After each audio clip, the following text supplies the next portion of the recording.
सुहानी युवराज के रूम के बालकनी में खड़े होकर बाहर की तरफ देख रही थी। युवराज की बालकनी से शिमला के जंगल का नजारा सुबह बहुत खूबसूरत और रात में उतना ही भयानक दिखाई देता था। सुहानी उस भयानक जंगल को देखते हुए अपने किसी सोच में डूबी हुई थी। युवराज इस वक्त वॉशरूम में शावर ले रहा था। कुछ देर के बाद युवराज वॉशरूम से बाहर आता है और बाहर आते ही उसकी नजर सुहानी को ढूंढने लगती है। उसे अब तक नहीं पता था कि सुहानी निशा के रूम से वापस आई है या नहीं। तभी युवराज की नजर बालकनी पर जाती है और उसे वहां सुहानी दिखाई देती है। युवराज सुहानी के पास जाकर उसे पीछे से अपनी बाहों में ले लेता है। सुहानी अपने ख्यालों में इस कदर खोई हुई थी कि उसे एहसास ही नहीं हुआ कि कब युवराज उसके पास आ गया। युवराज के इस तरह से हक करने पर भी सुहानी कुछ भी रिएक्ट नहीं करती। वो बस उसी तरह से जंगल को देखती रहती है। युवराज सुहानी के शोल्डर पर अपनी चिन टिकाते हुए कहता है, अच्छा तो कोई मुझसे नाराज है? ये सुनकर सुहानी थोड़ा चौंक जाती है। उसे बिल्कुल भी नहीं लगा था कि युवराज ने उसकी नाराजगी नोटिस भी की होगी, क्योंकि युवराज काफी टाइम से अपनी माँ के साथ बातों में बिजी था और उसने सुहानी से ठीक से बात भी नहीं की थी। सुहानी युवराज की बात का कोई जवाब नहीं देती। सुहानी से कोई रिस्पॉन्स ना पाकर युवराज समझ जाता है कि आज वो काफी गुस्से में है। युवराज सुहानी के कान के पास आकर धीरे से कहता, आई एम सॉरी। ये कहते हुए युवराज की सांसें सुहानी के नेक को टच कर रही थी। युवराज के इस तरह बस सॉरी कहने से ही सुहानी पिघलने लगती है, लेकिन वो खुद को मजबूत करते हुए कहती, युवराज सर आप मुझसे सॉरी क्यों कह रहे हैं? युवराज सुहानी को और भी कसकर पकड़ते हुए कहता, क्योंकि तुम मुझसे गुस्सा हो। सुहानी कहती, और मैं गुस्सा क्यों हूँ? युवराज कहता है, क्योंकि मैंने तुम्हें मॉम के बारे में नहीं बताया। सुहानी तिरछी नजर से युवराज को घूरते हुए कहती, और? युवराज एक गहरी सांस लेते हुए कहता, ओके तुम मुझसे इसलिए नाराज हो क्योंकि मैंने तुम्हें मॉम के बारे में नहीं बताया, लेकिन समायरा से ये बात शेयर की। युवराज के ऐसा कहते ही सुहानी खुद को युवराज की पकड़ से आजाद करते हुए उसकी तरफ मुड़ जाती और गुस्से में उसे डांटते हुए कहती है, जब आपको पता है कि मैं किस बात से गुस्सा हो सकती हूँ तो वो आप बार बार वही काम क्यों करते हैं? युवराज सुहानी को अचानक से ऐसे एग्रेसिव होते देखकर चौंक जाता है। वो सुहानी पर शक करते हुए कहता है, क्या तुम समायरा से जेलस हो रही हो? युवराज के ऐसा कहते ही सुहानी का गुस्सा और भी ज्यादा बढ़ जाता। वो गुस्से में युवराज को पुश करते हुए कहती, मैं जेलस हो रही हूँ? मुझे बुरा लग रहा है। मेरा हस्बैंड मुझसे अपनी सबसे पर्सनल बातें छुपाकर वही बातें किसी और लड़की से शेयर करेगा तो मुझसे गुस्सा नहीं आएगा क्या? ये कहते हुए सुहानी गुस्से में युवराज की तरफ बढ़ते जा रही थी और युवराज पीछे होते चला जा रहा था। युवराज पीछे जाते हुए सुहानी से कहता है, सुहानी रिलैक्स, इसमें इतना गुस्सा करने वाली कौन सी बात है? सुहानी और भी ज्यादा चिढ़ते हुए कहती, अच्छा तो अब आपको लग रहा है कि जैसे मैं बिना वजह गुस्सा कर रही हूँ। आपको अपनी हरकतें तो कभी दिखाई नहीं देती, बस हमेशा आपको दूसरों को जज करना होता है। आप जैसे लोग ही लड़कियों को जज करके उन्हें आगे नहीं बढ़ने देते, पता है इसी वजह से देश में लड़कियां पीछे हो रही हैं। युवराज कंफ्यूज होकर कहता, अब मेरी वजह से देश की कौन सी लड़की पिछड़ गई? ये सुनकर सुहानी अपनी आंखें छोटी करते हुए कहती, युवराज सर आप बात को घुमाने की कोशिश मत कीजिए। यहाँ बात हो रही है देश की लड़कियां बीच में कहाँ से आ गई? युवराज परेशान होकर था, मैं कहाँ इन्हें बीच में लेकर आया, तुम इन्हें लेकर आई। सुहानी गुस्सा करते हुए कहती, Yuvraj sir this is too much. अब आप मुझ पर झूठे इल्जाम भी लगाने लगे हैं। सुहानी की बातें सुनकर अब युवराज का सर घूमने लगता है। वो परेशान होकर कहता है, सुहानी मैंने कब तुम पर इल्जाम लगाया? ये कहते हुए युवराज पीछे आते हुए दीवार से टकरा जाता है। सुहानी युवराज की तरफ अपनी उंगली पॉइंट करते हुए कहती, देखा आपने फिर से टॉपिक चेंज कर दिया। हमारी लड़ाई इस बारे में हो रही थी कि आपने वो बातें मुझसे शेयर ना करके समायरा से शेयर क्यों की। युवराज अब कुछ आगे कहना नहीं चाहता। वो बस सुहानी को देखते हुए सोचने लगता, ये खुद हमारे आर्ग्यूमेंट में वुमन एम्पावरमेंट को लेकर इल्जाम लेकर आ रही है और इसका ब्लेम भी मुझ पर ही डाल रही है। अभी तो हमारी शादी हुए 24 घंटे भी नहीं हुए हैं और इसके अंदर की बीवी इतनी जल्दी जाग गई। युवराज को खामोश देखकर सुहानी कहती है, अब आपको मेरी बातों का जवाब देना भी जरूरी नहीं लगता। युवराज एक गहरी सांस लेकर खुद को शांत करता और फिर सुहानी के दोनों कंधों पर हाथ रखते हुए कहता, सुहानी प्लीज रिलैक्स। युवराज के कहने पर सुहानी को भी एहसास होता है कि वो काफी टाइम से गुस्सा किए जा रही है। वो खुद को शांत करने की कोशिश करने लगती। ये देखकर युवराज सुहानी की कमर को पकड़कर अपने पास लाते हुए कहता, अब हम आराम से बातें कर सकते हैं, ओके? सुहानी भी हाँ में अपना सर हिला देती है। युवराज बड़े प्यार से कहता, अब कहो। युवराज के ऐसा कहने पर सुहानी फिर से हाइपर होकर कुछ कहने ही वाली होती, तभी युवराज फिर से कहता, आराम से। ये सुनकर सुहानी एक गहरी सांस लेते हुए आराम से कहती, युवराज सर, आप मुझे एक बात बताइए, अगर मैं अपनी कोई पर्सनल बात आपसे शेयर ना करके मैं अर्नब सर से शेयर करूं तो आपको कैसा लगेगा? युवराज सुहानी के बगल उसके कान के पीछे करते हुए करता है, मुझे बहुत बुरा लगेगा और गुस्सा भी आएगा। सुहानी अपनी फीलिंग्स एक्सप्लेन करने की कोशिश करते हुए कहती, एग्जैक्टली, तो फिर मेरा गुस्सा भी होना गलत कैसे हुआ? युवराज सुहानी को समझाते हुए कहता, मैंने कब कहा कि तुम्हारा गुस्सा होना गलत है, लेकिन मैं चाहता हूँ कि तुम मेरी बात को समझो। सुहानी इनोसेंट सी शक्ल बनाकर कहती, कौन सी बात? ये देखकर युवराज सुहानी के गाल पर एक किस करते हुए आगे कहता है, मैंने तुम्हें ये सब इसलिए नहीं बताया क्योंकि ये सब जानकर तुम बहुत परेशान हो जाती। तुम पहले ही मेरी वजह से बहुत परेशान हो और मैं तुम्हें और ट्रबल नहीं करना चाहता था। ये बात मैंने समायरा को इसलिए बताई क्योंकि सिर्फ समायरा ही मॉम को ढूंढ सकती हैं, और तुमने देखा ना, उसने मॉम को ढूंढ भी लिया।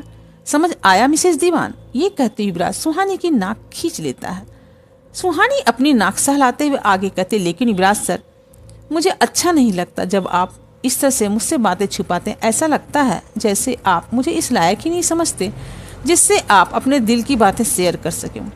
सुहानी की ये बात युवराज के दिल को चुभ जाती है और उसके चेहरे की स्माइल एक पल में ही गायब हो जाती है। युवराज सुहानी को हक करते हुए कहता, तुम ये बात कभी अपने दिमाग में लाना भी मत, ऐसा कुछ भी नहीं है। बस एक बार ये सब ठीक हो जाए, फिर हम भी एक नॉर्मल लाइफ जिएंगे बिना किसी सीक्रेट के, ओके? सुहानी युवराज की बातों का कोई जवाब नहीं देती। वो युवराज की बाहों में सिमटे हुए अपनी आंखें बंद करके युवराज की मौजूदगी को महसूस करने लगती है। कुछ देर के बाद युवराज सुहानी से अलग होकर उसे अपनी गोद में उठा लेता और बेड की तरफ बढ़ जाता है। युवराज सुहानी को बड़े आराम से बेड पर लिटा देता और खुद बेड की दूसरी तरफ आकर लेट जाता है। युवराज के बेड पर लेटती सुहानी उन दोनों के बीच एक पिलो रख देती है। उसके ऐसा करने पर युवराज सुहानी को घूरते हुए कहता, अब ये क्यों? अब तो हमारी शादी भी हो चुकी है। सुहानी अपनी आंखें छोटी करते हुए कहती, क्योंकि मैं अभी भी आपसे नाराज हूँ। सुहानी का जवाब सुनकर युवराज उस पिलो को हटाते हुए सुहानी के ऊपर आ जाता है। युवराज को ऐसा करते देख सुहानी घबरा जाती है। वो डरकर हकलाते हुए कहती है, युवराज सर, ये आप क्या कर रहे हैं? युवराज अपना चेहरा सुहानी के नजदीक लाकर कहता है, तुम मुझसे बिल्कुल नाराज हो सकती हो, लेकिन अब तुम्हें हमारे बीच में ये पिलो रखने की परमिशन बिल्कुल भी नहीं है। युवराज को अपने इतने करीब देखकर सुहानी का गुस्सा नर्वसनेस में बदल जाता है और वो आगे कुछ भी नहीं कह पाती। युवराज अपनी बात पर जोर देते हुए कहता, समझ आई बात? सुहानी डरते हुए हाँ में अपना सर हिला देती। ये देखकर युवराज के चेहरे पर एक स्माइल आ जाती है और वो सुहानी के फोरहेड पर एक किस करते हुए अपनी जगह पर आ जाता और सुहानी को अपनी बाहों में लेकर अपनी आंखें बंद कर लेता है। युवराज को आंखें बंद करते देख सुहानी कहती, युवराज सर। युवराज अपनी आंखें खोलकर सुहानी को देखते हुए कहता, क्या हुआ? सुहानी युवराज के गाल पर किस करते हुए कहती, आई लव यू। ये कहकर सुहानी युवराज को हक कर लेती है। युवराज भी सुहानी को अपनी बाहों में भरते हुए कहता, आई लव यू टू। इधर समायरा युवराज के घर के गेस्ट रूम में थी। वो हमेशा की तरह खिड़की से बाहर देखते हुए कुछ सोच रही थी। तभी अर्नब वहां आ जाता है। अर्नब समायरा के पास जाकर उसे खिड़की से बाहर देखते हुए कहता है, तो तुम यहाँ से जाना चाहती हो? समायरा अर्नब के सवाल का कोई जवाब नहीं देती। ये देखकर अर्नब को गुस्सा आने लगता। वो समायरा को अब खुद से दूर जाने नहीं दे सकता था। अर्नब समायरा का हाथ पकड़कर उसे अपनी तरफ करते हुए कहता, मैं तुमसे कुछ पूछ रहा हूँ। समायरा जवाब देती, हाँ, मैं यहाँ से जाना चाहती हूँ। समायरा का जवाब सुनकर अर्नब की बेचैनी और भी ज्यादा बढ़ जाती है। वो अपनी बात पर जोर देते हुए कहता है, लेकिन क्यों? समायरा सीरियस होकर कहती है, क्योंकि अब यहाँ रुकने की मेरे पास कोई वजह नहीं है। मैं यहाँ युवराज को मारकर अपनी माँ का बदला लेने आई थी, लेकिन अब उसका कोई मतलब नहीं रहा। मैं अब तक यहाँ रुकी हूँ क्योंकि उस साये को और उस तांत्रिक को खत्म करना है। कल रात ये सब खत्म हो जाएगा और इसके साथ मेरे यहाँ रुकने की वजह भी खत्म हो जाएगी। अर्नब समायरा की आंखों में देखते हुए कहता, तो क्या मैं तुम्हारे रुकने की वजह नहीं बन सकता? अर्नब का ये सवाल सुनकर समायरा उससे अपनी नजरें फेरते हुए वहां से जाने लगती है। तभी अर्नब समायरा का हाथ पकड़कर उससे कहता है, मुझे मेरे सवाल का जवाब चाहिए। अर्नब का ये बिहेवियर समायरा की मुश्किलें बढ़ा रहा था। वो जानती थी कि अब उसके लिए भी अर्नब से दूर रहना बहुत मुश्किल है। समायरा खुद को मजबूत करते हुए कहती, तुम जो चाहते हो वो नहीं हो सकता, मैं अब यहाँ और नहीं रह सकती। अर्नब कहता, वही तो मैं जानना चाहता हूँ, आखिर क्यों? समायरा सख्त लहजे में कहती, हम दोनों कभी साथ नहीं हो सकते। अर्नब फिर से कहता, क्यों? समायरा कहती, क्योंकि हम दोनों बिल्कुल अलग हैं और हमारा साथ कभी मुमकिन नहीं है। अर्नब समायरा के दोनों हाथों को कसकर पकड़ते हुए उसे अपने करीब ले आता है। उसकी आंखों में देखते हुए कहता, क्या मुमकिन है और क्या नहीं, मैं इस वक्त ये नहीं जानना चाहता। मैं सिर्फ ये जानना चाहता हूँ कि तुम मेरे लिए क्या फील करती हो। अर्नब के ऐसा कहने से समायरा उसकी आंखों में देखती रह जाती, लेकिन कोई जवाब नहीं देती। अर्नब समायरा के हाथों पर अपनी पकड़ मजबूत करते हुए कहता, समायरा मैं कुछ पूछ रहा हूँ। समायरा अर्नब का हाथ झटकते हुए गुस्से से कहती है, मैं तुम्हारे लिए कुछ भी फील नहीं करती। मेरे लिए तुम में और किसी और इंसान में कोई फर्क नहीं है। समायरा के इस जवाब से अर्नब का गुस्सा 7वें आसमान पर पहुंच जाता है। वो अच्छे से जानता था कि समायरा उससे झूठ बोल रही है।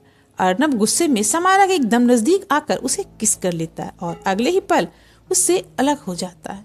अर्नब के ऐसा करने पर समायरा हैरान रह जाती है और अर्नब को हैरानी से देखने लगती है। अर्नब गुस्से में समायरा से कहता है, अगर तुम्हारे लिए मुझ में और किसी दूसरे इंसान में कोई फर्क नहीं है तो खुद से ये पूछो कि और कितने लोगों को तुमने खुद को किस करने दिया और इसके बाद भी तुम्हारा जवाब वही हुआ तो चली जाना यहाँ से, मैं तुम्हें नहीं रोकूंगा। ये कहकर अर्नब वहां से चला जाता और समायरा हैरानी से उसे जाते हुए देखती रह जाती है। समायरा को अंदाजा हो चुका था कि अर्नब के बिना रहना अब उसके लिए बहुत मुश्किल हो गया था। उसे समझ नहीं आ रहा था कि अब उसे आगे क्या करना चाहिए। उसे पता था कि अगर वो अर्नब के साथ रहना चुनती है तो उसे अपनी तंत्र साधना छोड़नी होगी, लेकिन समायरा चाह कर भी अब ये सब नहीं छोड़ सकती थी। वो जानती थी कि अपनी इन शक्तियों से वो कई लोगों की मदद कर सकती है और उसने सोचा था कि वो अपनी जिंदगी में आगे भी यही सब करने वाली है। कुछ देर यही सब सोचने के बाद समायरा खिड़की से बाहर उस कार को देखने लगती जिस कार में वो कलश रखा हुआ था। कलश में रखी अस्थियों की ऊर्जा की वजह से वो कार अपनी जगह से हिल रहा था।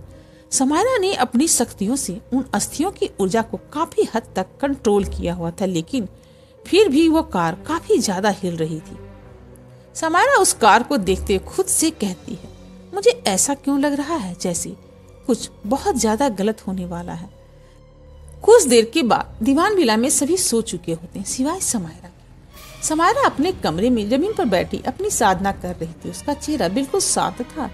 तभी उसके चेहरे पर एक हल्की सी स्माइल आ जाती है।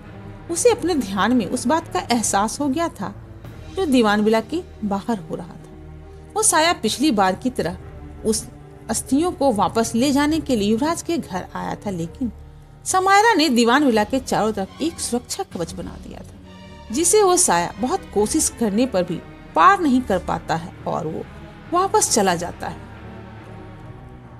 समायरा से बात करने के बाद अर्नब सोने के लिए विवेक के रूम में आ जाता है और अंदर आकर अर्नब देखता है कि विवेक एक जगह पर खड़े होकर उस कटार को देख रहा था जिससे उससे भैरवनाथ को मारा था। विवेक उस कटार को देखते हुए अपने ख्यालों में इस कदर खोया हुआ था कि उसे एहसास ही नहीं हुआ कि कब अर्नब उसके कमरे के अंदर आ गया। अर्नब विवेक के पास जाकर पीछे से उसके कंधे पर अपना हाथ रखता है। इस तरह अचानक से किसी का हाथ लगने से विवेक डर जाता है और चीखते हुए पीछे पलट जाता है। विवेक के अचानक इस तरह चीखने से अर्नब भी घबराकर कुछ कदम पीछे हो जाता है। अर्नब को वहां देखकर विवेक शांत होता और लंबी लंबी सांसें लेने लगता है। ये देखकर अर्नब विवेक के पास जाता, उसे कंधे पर हाथ रखते हुए कहता, विवेक तुम ठीक हो? अर्नब के ऐसा कहने पर विवेक डर कर उसे जोर से हक कर लेता है। अर्नब विवेक की हालत अच्छे से समझ रहा था। वो विवेक की पीठ थपथपाते हुए उसे संभालने की कोशिश करता है। कुछ देर के बाद विवेक को एहसास होता है कि घबराकर उसने शहर के एएसपी को हक कर लिया है। वो अर्नब से अलग होते हुए कहता, सॉरी सर, वो मैं। अर्नब विवेक की बात को बीच में ही काटते हुए कहता है, कोई बात नहीं, आई अंडरस्टैंड। अर्नब विवेक के चेहरे को देखने लगता है जिस पर वो इस वक्त बेचैनी के भाव थे। अर्नब विवेक को समझाने की कोशिश करते हुए कहता, विवेक तुम परेशान मत हो, हम सब है ना, हम सब कुछ ठीक कर देंगे। विवेक परेशान होकर कहता, नहीं अर्नब सर, अब कुछ ठीक नहीं हो सकता। मुझे भैरवनाथ को मारना ही नहीं चाहिए था, न मैं ऐसा कुछ करता और ना ही मेरे साथ ऐसा कुछ होता। अर्नब विवेक को समझाते हुए कहता, विवेक, मैं इस मैटर में के बारे में तुम लोगों के जितना नहीं जानता, लेकिन मुझे जितना भी समझ में आया है उससे मैं ये जरूर कह सकता हूँ कि जो भी यहाँ हो रहा है वो होना पहले से तय था। भैरवनाथ के गुरु ने वो खंजर सिर्फ तुम्हें दिया था, निशा या राघव को नहीं। इसका मतलब साफ है कि वो यही चाहते थे कि भैरवनाथ को तुम ही मारो। शायद उन्होंने कुछ ऐसा देखा होगा जो हम अभी नहीं देख पा रहे हैं। तुम लोग ही कहते हो ना कि तुम्हें इस काम के लिए चुना गया है, तो इस पूरे प्रोसेस पर भरोसा भी करो। अर्नब की बात को सुनकर विवेक को थोड़ी तसल्ली मिलती। कुछ देर सोचते हुए आगे कहता है, क्या सच में समायरा ने जो कहा वो हो सकता है? अर्नब कहता है, हम दोनों ये अच्छे से जानते हैं कि समायरा बिना वजह कुछ भी नहीं कहती। पता नहीं आगे क्या होने वाला, लेकिन हमें इसके लिए पहले से तैयार रहना होगा। अर्नब के समझाने पर अब विवेक पहले से काफी रिलैक्स्ड हो चुका था। वो अर्नब के लिए ग्रेटफुल होते हुए उससे कहता, Arnab sir, thank you so much. आप एक बहादुर ऑफिसर होने के साथ साथ एक बहुत अच्छे इंसान भी हैं। You are such an inspiration. Vivek की बात सुनकर अर्नब एक स्माइल के साथ उसके कंधे पर डैप कर देता है। सुबह हो चुकी थी। युवराज सुहानी को अपनी बाहों में लेकर सोया हुआ था। कुछ देर के बाद उसकी नींद खुल जाती है। आंखें खोलते ही युवराज की नजर अपनी बाहों में सोई सुहानी पर जाती है। युवराज की नजर सुहानी के चेहरे पर ही आकर रुक जाती है। वो उसके चेहरे पर आ रहे बाल को हटाकर उसे बड़े प्यार से देखने लगता। आज सुहानी को देखते हुए युवराज को एक अजीब सा एहसास हो रहा था। एक अजीब सी बेचैनी उसे परेशान कर रही थी। युवराज सुहानी को देखते हुए अपने मन में कहता, ये मुझे क्या हो रहा है? मुझे ऐसा क्यों लग रहा है जैसे कुछ बहुत ज्यादा गलत होने वाला है? ये बेचैनी कैसी है? युवराज ये सोच ही रहा था, तभी सुहानी की आंखें खुलती और आंखें खोलते ही उसे युवराज का चेहरा दिखता है। युवराज को देखकर सुहानी के चेहरे पर एक प्यारी सी स्माइल आ जाती है। युवराज सुहानी के चेहरे को अपने हाथ में लेते हुए बड़े प्यार से कहता, गुड मॉर्निंग मिसेस दीवान। युवराज के मुंह से ये सुनकर सुहानी खुश हो जाती और युवराज के सीने से लगते हुए कहते, गुड मॉर्निंग मिस्टर दीवान। युवराज सुहानी को हक किए हुए कहता, तो अच्छी नींद आई? सुहानी कहते, जिस तरह मैं अभी हूँ वहाँ मुझे सबसे अच्छी नींद आती है। युवराज सुहानी को खुद से अलग करते हुए कहता, बस आज की रात और फिर हम भी एक नॉर्मल लाइफ जिएंगे। इसके बाद हम अपनी शादी पब्लिकली अनाउंस कर देंगे। इस पर सुहानी खुश होते हुए कहते, क्या सच में? युवराज कहता, हाँ बिल्कुल। लेकिन सुहानी अपना मुंह बनाते हुए कहती, लेकिन क्या?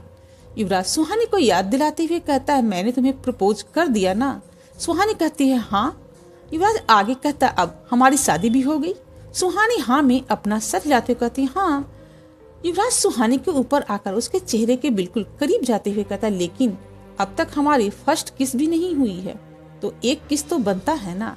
युवराज के मुंह से किस शब्द सुनते ही सुहानी फिर से घबरा जाती है और उसका चेहरा शर्म से लाल हो जाता है। सुहानी अब युवराज से अपनी नजरें चुराने लगती है। युवराज को सुहानी को इस तरह से देखकर बहुत मजा आ रहा था। युवराज सुहानी की तरफ बढ़ते हुए कहता, तो फिर आज एक गुड मॉर्निंग किस। युवराज इतना ही कह पाता, तभी सुहानी उसे धक्का देकर खुद से दूर कर देती और बेड से उठकर खड़ी हो जाती। युवराज भी उठकर बैठते हुए सुहानी से कहता, देखो this is not fair, I deserve a किस यार। अब हमारी शादी भी हो चुकी है। सुहानी अपनी जगह पर खड़े होकर खुद को संभालते हुए कहते, अब आपको उस तांत्रिक को खत्म करने के बाद ही आपकी किस मिलेगी। युवराज अपनी बात जोर देते हुए कहता, आर यू श्योर? सुहानी भी कहती, yes I am 100% sure. Yuvraj पूरे कॉन्फिडेंस के साथ कहता, okay then be ready tonight. Suhani कहती, वी विल सी। ये कहते सुहानी वॉशरूम के अंदर चली जाती और युवराज स्माइल करते उसे देखता रह जाता है। इधर सुबह सुबह अर्नब अपनी रनिंग कंप्लीट करने के बाद युवराज के घर आता है। जब वो लिविंग एरिया में आता है वहाँ समायरा खड़ी होती है। अर्नब अभी भी समायरा से नाराज था। वो समायरा को इग्नोर करके वहाँ से जाने लगता है। जैसे ही अर्नब समायरा के पास से गुजरता है, समायरा पीछे से उसका हाथ पकड़ लेती है। समायरा के ऐसा करने पर अर्नब चौंक उठता है और पीछे मुड़ता है। समायरा खामोशी से बस अर्नब को ही देखती रहती। समायरा के इस तरह से देखने पर अर्नब उससे थोड़े गुस्से में कहता है, मेरा हाथ छोड़ो। समायरा कहती है, मुझे तुमसे कुछ बात करनी है। अर्नब नाराजगी के साथ कहता है, लेकिन अभी मुझे तुमसे कोई बात नहीं करनी। समायरा बिना किसी भाव के कहती, मेरी बात सुने बिना तुम यहाँ से नहीं जा सकते। समायरा के ऐसा कहने पर अर्नब उसके पास जाकर उसकी आंखों में देखते हुए कहता है, ये तुम्हारी गलत फहमी है। ये कहकर अर्नब समारा के हाथ में से अपना हाथ छुड़ा लेता और वहां से जाने लगता है। अर्नब कुछ ही कदम आगे चल पाता, तभी समारा उससे कहते, मुझे कुछ वक्त चाहिए। ये सुनकर अर्नब के कदम वहीं रुक जाते हैं। उसे समारा की बात समझ तो नहीं आती, लेकिन उसे ऐसा लगता है जैसे अभी अभी समारा ने उसे कुछ पॉजिटिव रिस्पॉन्स दिया है। अर्नब पीछे मुड़कर समारा से कहता है, क्या मतलब? समारा अब नर्वस होने लगती, लेकिन वो अपने नर्वसनेस को छुपाते हुए अर्नब से कहती, मुझे हमारे बारे में सोचने के लिए वक्त चाहिए। समारा के मुंह से ये सब सुनकर अर्नब की खुशी का कोई ठिकाना ही नहीं रहता, लेकिन वो ये अपने भाव अपने चेहरे पर बिल्कुल भी नहीं आने देता। अर्नब अपनी बात पर जोर देते हुए समारा से कहता, क्या तुम श्योर हो कि तुम हमारे बारे में सोचना चाहती हो? समारा अर्नब की आंखों में देखते हुए कहती, हाँ। ये सुनते ही अर्नब के चेहरे पर एक बड़ी सी स्माइल आ जाती है और वो बिना देरी किए समारा को अपने गले से लगा लेता है। अर्नब के अचानक से ऐसा करने से समारा को समझ नहीं आता कि वो कैसे रिएक्ट करे। समारा चाहते हुए भी अर्नब को उसकी तरह से रिस्पॉन्स नहीं दे पाती। अर्नब समारा से अलग होकर उसकी बाहों को पकड़ते हुए कहता है, तुम्हें जितना वक्त चाहिए तुम ले सकती हो। मैं सारी जिंदगी तुम्हारा इंतजार करने के लिए तैयार हूँ। अर्नब की बातें समारा की धड़कन को बढ़ाती जा रही थी। वो अपनी फीलिंग्स को कंट्रोल करते हुए कहती है, अभी मुझे कुछ समय के लिए वापस हिमालय जाना होगा, उसके बाद मैं वापस आऊंगी। अर्नब समारा के चेहरे पर अपना हाथ रखते हुए कहता है, प्रॉमिस? समारा कहती, हाँ। समारा का ये जवाब सुनकर अर्नब फिर से समारा को कसकर हक कर लेता है। शाम का वक्त था। सभी इस वक्त दीवान विला के लॉन में खड़े थे। इस वक्त वहां के सिक्योरिटी को वहां से हटा दिया गया था। यशवंत और सावित्री अपने रूम में थे। युवराज उन दोनों को इन सब में शामिल नहीं करना चाहता था, इसलिए उसने यशवंत और सावित्री को इन सब से दूर रखने की पूरी तैयारी कर ली थी। तभी युवराज के उस कार के सामने खड़े थे जिसके अंदर वो कलश था। कुछ ही पलों में समायरा उस कार की डिग्गी खोलकर उस कलश को बाहर निकाल देती है। इसके बाद समायरा अपने पॉकेट से एक छोटा सा चाकू निकालकर उसे सुहानी की तरफ बढ़ा देती है। अर्नब को समझ नहीं आ रहा था कि समायरा ऐसा क्यों कर रही है, लेकिन उसके अलावा वहां खड़े बाकी सब ये बात अच्छे से जान रहे थे कि सुहानी को आगे क्या करना है। सुहानी समायरा के हाथ से वो चाकू लेकर युवराज की तरफ देखने लगती, जो फिक्र भरी नजरों से उसी को देख रहा था।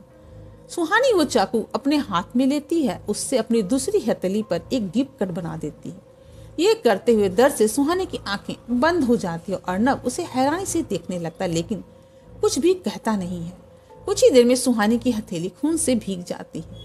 अपनी हथेली पर कट बनाने के बाद सुहानी धीरे धीरे उस कलश की तरफ बढ़ने लगती है। युवराज को आज सुहानी की कुछ ज्यादा ही चिंता हो रही थी। इसकी दो वजह थी।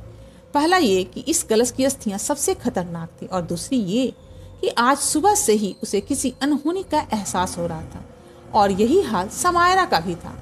उस कलश के पास पहुंचने के बाद सुहानी उसके पास घुटनों के बल बैठ जाती है। अर्नब ये सब बड़ी उत्सुकता के साथ देख रहा था। इसके बाद सुहानी अपनी कटी हुई थैली उस कलश के ऊपर रख देती है।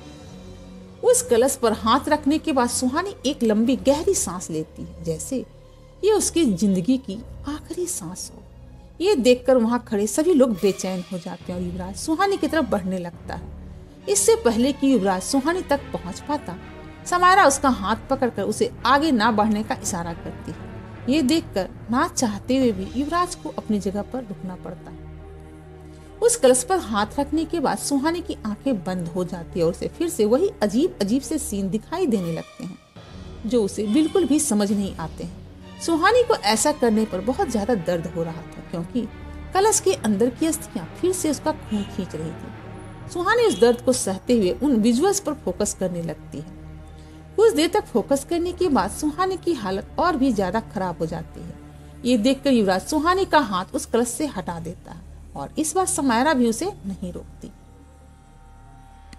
युवराज नीचे बैठकर सुहानी को अपनी बाहों में ले लेता है। सुहानी इस वक्त बेचैन होकर लंबी लंबी सांसें ले रही थी और युवराज उसे शांत करने की कोशिश कर रहा था। कुछ देर इसी तरह से रहने के बाद सुहानी की हालत बेहतर होती है और वो युवराज का सहारा लेकर वहीं पर बैठ जाती है। युवराज सुहानी के चेहरे पर अपना हाथ रखते हुए कहता, सुहानी तुम ठीक हो? सुहानी कुछ नहीं कहती, बस अपना हाँ में सर हिला देती है। समायरा सुहानी से कहती, इसे कैसे खत्म करना है? सुहानी समायरा की आंखों में देखते हुए डर के साथ कहती है, उस तांत्रिक को मार कर। सुहानी का जवाब सुनकर वहां खड़े सभी लोग हैरान रह जाते हैं। युवराज बिल्कुल रिलैक्स होकर सुहानी से कहता है, सुहानी तुम आराम से बताओ कि हमें करना क्या है। सुहानी युवराज को देखते हुए घबराहट के साथ कहती है, युवराज सर, ये अस्थियां सिर्फ तभी डिस्ट्रॉय हो सकती हैं जब हम इन्हें उस तांत्रिक के साथ अखंड ज्योति से जला दें। ये वो आखिरी कड़ी है जिसने उस साये और उस तांत्रिक से आपको जोड़ कर रखा हुआ है। इनके खत्म होते ही आपकी शक्तियों पर उनका पूरा कंट्रोल खत्म हो जाएगा और आपकी शक्तियां कई गुना बढ़ जाएंगी। सुहानी की बात को सुनकर युवराज समायरा की ओर देखने लगता, जो पहले ही उसे देख रही थी। समायरा को डर था कि युवराज इतनी शक्तियां संभाल पाएगा या नहीं, क्योंकि युवराज अब तक अपनी शक्तियों का इस्तेमाल करना पूरी तरह से सीख नहीं पाया था। युवराज भी समायरा के मन की बात को अच्छे से समझ रहा था। समायरा एक गहरी सांस लेते हुए कहती है, अब हमें और इंतजार नहीं करना चाहिए। अब उस साये को और उस तांत्रिक को खत्म करने का सही वक्त आ गया है। इधर वो तांत्रिक विशिंग बेल के पास एक हवन कुंड के सामने बैठी मंत्र पढ़ते हुए आहुति दे रही थी। कुछ देर बाद जब उसका अनुष्ठान खत्म होता है तो मृदुला उसके सामने आकर कहती है, अब इन सब का क्या फायदा? वो लोग मेरी अस्थियां और सावित्री को यहाँ से लेकर जा चुके हैं। उस साये की बात सुनकर वो तांत्रिक एक डेविल स्माइल के साथ कहती है, इससे कोई फर्क नहीं पड़ता। आज रात वो सब यहाँ जरूर आएंगे और एक बार यहाँ आने के बाद वो वापस नहीं जा पाएंगे। युवराज को मैंने बहुत वक्त दे दिया है, अब उसके मरने का वक्त आ चुका है। व्यूअर्स, अगर आपको कहानी पसंद आ रही है तो कमेंट करके बताएं कि आप मेरी कहानियों को कहां से सुन रहे हैं और चैनल को लाइक, शेयर और सब्सक्राइब करना ना भूलें।